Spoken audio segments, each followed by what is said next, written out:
மதிமுகவை சேர்ந்த 4 மாவட்ட செயலாளர்கள் திமுக தலைவர் கருணாநிதி முன்னிலையில் அக்கட்சியில் இணைந்தனர். மதிமுக தூத்துக்குடி மாவட்ட செயலாளர் ஜோயல், நெல்லை மாநகர மாவட்ட செயலாளர் பெருமாள், நெல்லை புறநகர் மாவட்ட செயலாளர் சரவணன், கன்னியாகுமரி மாவட்ட செயலாளர் தில்லைச்செல்வம் உள்ளிட்ட 12 நிர்வாகிகள் அண்ணா அறிவாலயத்தில் திமுக தலைவர் கருணாநிதி மற்றும் பொருளாளர் ஸ்டாலினை சந்தித்து தங்களை திமுகவில் இணைத்துக் கொண்டனர். மதிமுக பொதுச் செயலாளர் வைகோவின் செயல்பாட்டில் அதிருப்தி அடைந்துள்ளதாகவும், தன்னிச்சையாக மக்கள் நல கூட்டணியுடன் சட்டசபை தேர்தலை சந்திப்பது என்று வைகோ முடிவு எடுத்துள்ளதாகவும் அவர்கள் கருத்து தெரிவித்துள்ளனர்.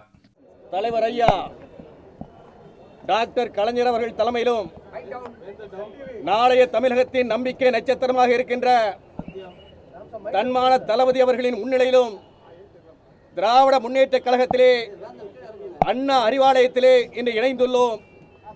மிகுந்த மகிழ்ச்சியோடு நாங்கள் காணப்பட்டுக் கொண்டிருக்கின்றோம். எங்களையும் ஒரு பொருட்டாக மதித்து திராவிட முன்னேற்ற கழகத்திலே அன்போடும் பாசத்தோடும் பண்போடும் கனிவோடும் வரவேற்ற முத்தமிழ் டாக்டர் கலைஞர் அவர்களுக்கும்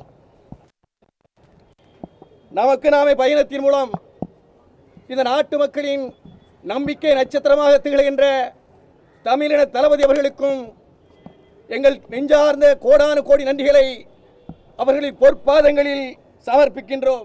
பிரளயமே வந்தாலும் திராவிட இயக்கத்தை நான் உறுதுணையாக இருந்து அழிக்க விடமாட்டேன், அது உறுதி என்று கூறினார் வைகோ அவர்கள், தலைவர் கலைஞருடைய பேரன் இல்ல விழாவில்.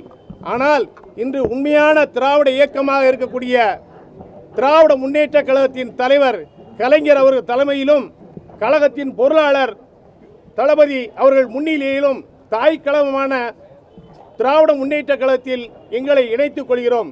தலைவர் கலைஞர் தளபதியார் மனம் மகிழத்தக்க வகையில் எங்களுடைய பணி இருக்கும் என்பதை தெரிவித்துக் கொள்கிறேன். 2016 தேர்தலிலே திராவிட முன்னேற்ற கழகத்தில் தான் கூட்டணி என்று எங்களிடம் சொன்ன வைகோ இன்றைக்கு ஒரு மாதம் கழித்து அந்த கட்சியிலே நாங்கள் கூட்டணி வைத்துக் கொள்ள வேண்டும் என்று மறுக்கிறார். நாங்கள் அதிலே உடன்பாடு கிடையாது என்று மறுக்கின்ற பொழுது எங்களை அது மதிக்கின்ற அளவுக்கு அவர் இல்லை.